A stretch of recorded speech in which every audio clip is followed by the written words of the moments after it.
In this video, we're going to take a look at lesson classifications.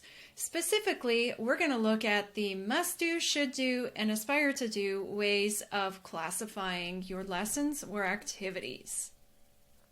So let's start with what are lesson classifications. Well, we can kind of break it down into three of them. So the first one is must do. And these are those activities within your curriculum or in your course or your unit that are absolutely essential to cover. Students need these in order to be able to be successful and complete your end of unit assessments. And so being able to master these skills is really non-negotiable in your classroom. Should-dos are great activities or lessons that can help and further develop skills and knowledge, and therefore further develop mastery. So you're going to find that students who complete the should do lessons are actually going to produce better work in terms of those final projects or assessments. However, circumstances arise, and so students can skip these units without missing the unit's most essential content. And finally, the aspire to do. These are the most challenging and probably the most interesting lessons of your units. They are the ones that are going to take the skills that students have already learned and apply them in new and sophisticated ways. And so every student really should be aspiring to reach these lessons, but some might not, and that's okay. So now that we know what the lesson classifications are, we need to talk a little bit about why we want to use them.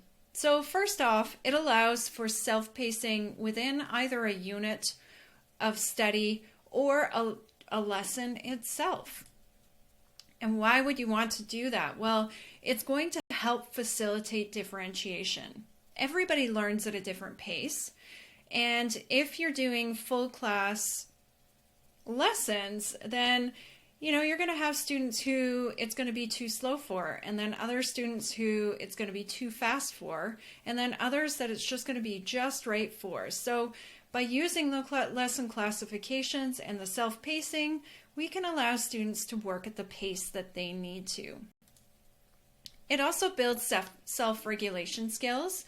So you can give students reasonable daily or weekly targets to meet. Because we're self-pacing and doing these lesson classifications within just a unit or even within a lesson, it gives really reasonable targets for those students to meet, and it also allows them for a fresh start every once in a while as you start a new unit. And you can also provide suggested deadlines, so that's also going to help build some of those self-regulation skills. It's responsive to student needs. So setting guidelines and making sure that they're reasonable is going to help all of your students succeed and provide just the right level of challenge for each student in your classroom with those different lesson classifications. And finally, this is a great entry into looking at structures, and it actually makes it possible to go down the path of mastery-based grading. So these are all really great reasons why you might want to try some lesson classifications in your classroom.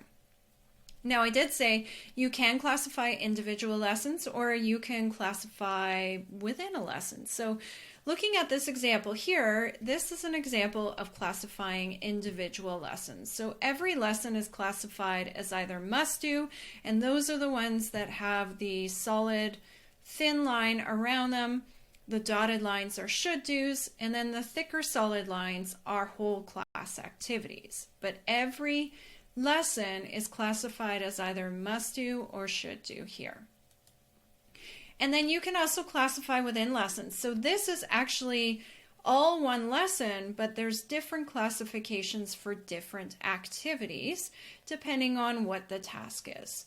So you can do one or the other, or something else if that works better for you. It's really about thinking about what are those crucial skills that your students need to know and how can you help them get there and how can you differentiate through using these lesson classifications. So that's it for lesson classifications. We hope you go give it a try.